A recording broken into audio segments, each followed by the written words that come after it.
हम जिसको वोट दे रहे हैं वो डिजर्विंग होना चाहिए, जो हमारी बात आगे तक रखे। इट्स आवर रिस्पॉन्सिबिलिटी कि हम वोट दें और अपने एक अच्छे लीडर को चुनें, डिजर्विंग जो भी होगा उसको चुनें। धीरे धीरे हमारे उड़ी भी बहुत फॉरवर्ड हो रहा है, टूरिज्म में अच्छा हो रहा है, तो मैं शुक्र अदा करती हूँ कि ये चीज़ें यहाँ आ रही हैं। वोट हमारा राइट है तो ये हमें देना ही चाहिए। वोट हमारा हक है और हम उसी को देंगे जो यहाँ पे डिजर्विंग करता होगा। तो वोट पड़ते थे यहाँ उड़ी में, पहले भी वोट पड़ जाते थे, अच्छी एक्सेस में 50% तक 60% तक वोट कास्ट होता था। लेकिन आज जो वोटर है वो अपनी खुशी से निकला और अपना नुमाइंदा चुनने के लिए निकला है। हम यही देख रहे हैं कि अच्छी पोलिंग हो रही है और it is good for our country and for us. देखिए 370 के जाने के बाद हमें कोई खास डेवलपमेंट दिखाई तो नहीं दे रही, लेकिन एक चीज की डेवलपमेंट जरूर हुई है कि कश्मीर के हालात में थोड़ा सा फर्क पड़ा है। सुबह से लगातार हम इलेक्शन के हवाले से जो है आप तक अपडेट पहुंचा रहे हैं और इस वक्त हम मौजूद है सरहदी कस्बा उड़ी के सलामाबाद में और यहाँ पर भी जो है कतारों में यहाँ पर जो है मर्द औरतों के साथ साथ जो है यूथ इस वक्त ज़्यादातर यहाँ पर जो है पार्टिसिपेट कर रहे हैं इस इलेक्शन में। और हमारे साथ यहाँ के मुकामी बाशिंदे यहाँ पर, इनसे भी हम जानना चाहेंगे। बहुत बहुत शुक्रिया आपका टाइम देने के लिए। सबसे पहले अपना नाम बताइए और आप कहाँ रहते हैं? शुक्रिया, सईद इश्तियाक, इस्लामाबाद उड़ी। तो आज यहाँ पर जो आप यहाँ पर वोट कास्ट कर रहे हैं, तो किस मकसद से आप यहाँ पर आए वोट कास्ट करने? वोट एक अच्छा कैंडिडेट चुनने के लिए, ताकि पार्लियामेंट में एक अच्छा कैंडिडेट जाएगा तो जाहिर बात है कि उससे देश भी तरक्की करेगा और जिस इलाके का वो कैंडिडेट होगा वो इलाका भी तरक्की करेगा। जी, तो सुबह से लगातार मर्दों के साथ साथ औरतों की अगर हम बात करें या जवान ज्यादातर जो है आज इस 370 के हवाले से बात करें, उसके बाद पहला आज लोकसभा इलेक्शन है और यहाँ इसमें जो है जवान ज्यादातर जो है इसमें पार्टिसिपेट करे, तो क्या कहेंगे आप? हाँ, 370 को लेकर तो यहाँ पे इतना कोई खास उसका एक्शन नहीं है, लेकिन इसमें सही बात है कि यंग जनरेशन जो है ज़्यादा वोट कास्ट करने के लिए निकली हुई है। उसमें ख्वातीन भी हैं, उसमें मौत भी हैं, औरतें में बुजुर्ग भी हैं। बहुत से हमने देखा कि जो शौकिया तौर लोग आज वोट डालने के लिए निकले, तो ये मैंने 96 के बाद आई थिंक आज देख रहा हूँ मैं। तो वोट पड़ते थे यहाँ उड़ी में, पहले भी वोट पड़ जाते थे, अच्छी एक्सेस में 50% तक 60% तक वोट कास्ट होता था। लेकिन आज जो वोटर है वो अपनी खुशी से निकला और अपना नुमाइंदा चुनने के लिए निकला है। तो जाहिर बात है यंग जनरेशन में ज़्यादा बदलाव दिख रहा है और वो किसी तरफ जा रहे हैं, वोट अच्छी तरह कास्ट हो रहा है। तो मैं सबसे हम यही देख रहे हैं कि अच्छी पोलिंग हो रही है और it is good for our country and for us. 370 abrogation के बाद यह कहा जा रहा है सरकार की तरफ से, मौजूदा सरकार जो है उनकी तरफ से कहा जा रहा है यहाँ पर डेवलपमेंट हुई, तो क्या लगता है आपको क्या क्या डेवलपमेंट यहाँ पर हुई और क्या करने की आगे जरूरत है? देखिए 370 के जाने के बाद हमें कोई खास डेवलपमेंट दिखाई तो नहीं दे रही, लेकिन एक चीज़ की डेवलपमेंट ज़रूर हुई है कि कश्मीर के हालात में थोड़ा सा फर्क पड़ा है। क्योंकि इससे पहले जब भी इलेक्शन होते थे 3-4 बार, तो मैंने भी खुद यहाँ ही देखा इसी इलेक्शन में, तो हालांकि उड़ी का बॉर्डर का इलाका था, यहाँ वोटिंग होती रहती थी लेकिन कम वोटिंग होती थी।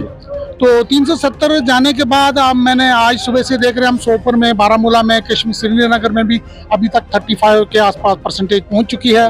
तो ये तो मैं तो ये कह सकता हूँ 370 के बाद पहली बार मैंने देखा है कि इतनी वोटिंग हो रही है। तो 370 से पहले जो है सीज फायर वायलेशन यहाँ पर होती थी, तो लोगों में बड़ा डर होता था, क्योंकि कहीं तौर पर सुना भी है कि यहाँ पर जो है जानी नुकसान के साथ साथ मकान भी कहीं यहाँ पर ज़ाया हुए हैं। तो 370 के बाद कहीं ना कहीं पर जो है ये ख़त्म हुआ यहाँ पर सीज फायर वायलेशन, तो कितनी खुशी हो रही है? नहीं, ये तो 370 का होने से खत्म, उसके होने से ये नहीं हुआ है। ये तो दोनों कंट्रीज़ के बीच में जब सीज फायर हुआ था तो तब से शेलिंग वहाँ से भी नहीं आ रही है और यहाँ से भी नहीं जा रही है। तो ये उस सीज फायर का नतीजा है। तो हम खुश हैं, अच्छी बात है कि ना वहाँ का नुकसान हो और यहाँ का भी नुकसान नहीं हो रहा है। लोग पुरअमन तौर पे जी रहे हैं, बच्चे स्कूल जा रहे हैं, कॉलेज जा रहे हैं, पढ़ाई कर रहे हैं, अच्छी बात है।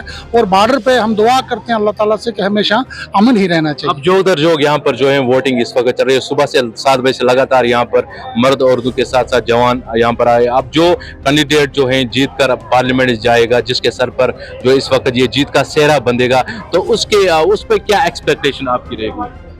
देखिए, एक्सपेक्टेशन की बात आप करेंगे तो आज तक जो भी पार्लियामेंट मेंबर हमारे गए हैं, हमें बहुत अफसोस की बात है कि उन्होंने इलाके की कभी बात तक नहीं की और ना हमने सुनी है। तो हम नाम आज नहीं लेंगे, लेकिन मैं ये ज़रूर कह सकता हूँ कि कोई भी ऐसा पार्लियामेंट मेंबर हमारा आज तक नहीं गया जिसने वहाँ जाकर कश्मीर की डेवलपमेंट की बात की हो। तो हम चाहते हैं, अल्लाह से दुआ करते हैं कि इस बार एक ऐसा पार्लियामेंट मेंबर जाए जो कम से कम अपने इलाके की, कश्मीर की आवाज़ तो उठाए पार्लियामेंट के अंदर। बहुत बहुत शुक्रिया। मैं इस इलेक्शन को इस तरह से देख रही हूँ कि ये एक यूनिक सा होना चाहिए और हम जिसको वोट दे रहे हैं वो डिज़र्विंग होना चाहिए, जो हमारी बात आगे तक रखे। तो अभी तक कौन से काम हुए हैं और क्या एक्सपेक्ट है कि इसके बाद कौन कौन से काम पेंडिंग है जो होंगे? मैं उम्मीद करती हूँ कि जो काम अभी तक नहीं हुए हैं, जैसे यहाँ पे दूर दराज तक जो एरियाज़ हैं वहाँ पे कुछ टीमें नहीं जा पाई हैं, कुछ बच्चे हैं जो पढ़ना चाहते हैं लेकिन उन तक एजुकेशन नहीं पहुँची है। मैं यही बात करूँगी कि एजुकेशन पे भी ज़्यादा फोकस किया जाए और यहाँ पे जो डेवलपमेंट होना चाहिए, जैसे अभी धीरे धीरे हमारे उड़ी भी बहुत फॉरवर्ड हो रहा है, टूरिज़्म में अच्छा हो रहा है, तो मैं शुक्र अदा करती हूँ कि ये चीज़ें यहाँ आ रही है। तो मैं चाहती हूँ और चीज़ें यहाँ पे अच्छी होनी चाहिए, स्कूल्स होने चाहिए, क्योंकि कुछ एरियाज़ में स्कूल नहीं है तो दूर से बच्चे आते हैं यहाँ पढ़ने के लिए। 370 के बाद कहा जाता है बहुत सारी डेवलपमेंट्स यहाँ पर हुई है, क्या क्या लगता है आपको यहाँ पे क्या हुआ है? जी हाँ, 370 के बाद यहाँ पे डेवलपमेंट हुई है, थोड़ी थोड़ी चेंजेस आई हैं। हम चाहते हैं और यहाँ पे होना चाहिए, जो हमारा लीडर है वो हमारी बातें आगे तक लेना चाहिए, हमारे प्राइम मिनिस्टर को भी पता चलना चाहिए कि यहाँ पे क्या क्या चीज़ें प्रॉब्लम है, इसीलिए हम उस लीडर को चुनना चाहते हैं जो आगे जाके हमारी बात रख सके। 370 के बाद पहला आज लोकसभा इलेक्शन हो रहा है, तो कैसा लग रहा है आपको? बहुत अच्छा लग रहा है और मैं सच बोलूं कि मैं श्रीनगर थी और ये वोट मैं मिस नहीं करना चाहती थी, तो मैं कल शाम को ही वापस पहुंची कि ये वोट मुझे देना है, इस बार कुछ भी हो जाए ये वोट मिस नहीं करना है, क्योंकि वोट हमारा हक है और हम उसी को देंगे जो यहाँ पे डिजर्विंग करता होगा, तो इसलिए ये इम्पोर्टेंट है इस टाइम का वोट हमारा। My name is Iram Khurshid, I am from Islamabad उड़ी। बेसिकली सबसे पहले मैं बोलूँगी वोट हमारा राइट है, तो ये हमें देना ही चाहिए।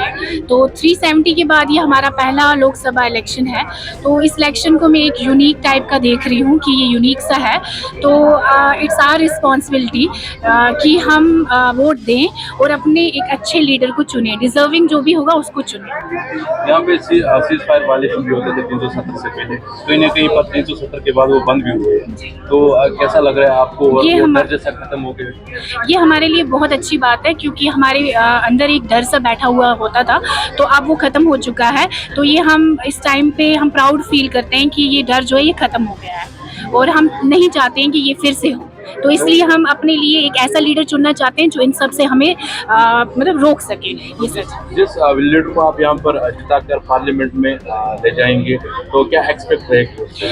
We are expecting so much from him, क्योंकि हम चाहते हैं कि वो ऐसे काम करें जैसे कि कुछ कहीं जगहों पे सड़कें नहीं हैं तो वो बनाएं, जैसे कि आप देखो एजुकेशन सिस्टम में थोड़ी सी कमी है, वो होना चाहिए, एजुकेशन सिस्टम हाई पे जाना चाहिए। वी आर सो टैलेंटेड, तो हमें अपना टैलेंट यूटिलाइज करने का मौका मिलना चाहिए। सो वी वांट दैट कि प्लेटफॉर्म्स जो हैं वो होने चाहिए, तो प्लेटफॉर्म्स के लिए हमें क्या चाहिए कि गवर्नमेंट से we are requesting that please हमें ऐसे प्लेटफॉर्म्स दें ताकि हम उसको यूटिलाइज़ करें। और स्पेशली ये चीज़ मैं गर्ल्स के लिए कहना चाहूँगी, क्योंकि गर्ल्स जो है वो अभी भी अपना जो टैलेंट है वो हिडन करके रख चुके हैं, तो हम चाहते हैं कि वो यूटिलाइज़ करें। तो इसीलिए मैं गवर्नमेंट से यही रिक्वेस्ट करती हूँ कि वो हमें अच्छे से अच्छे प्लेटफॉर्म्स दें।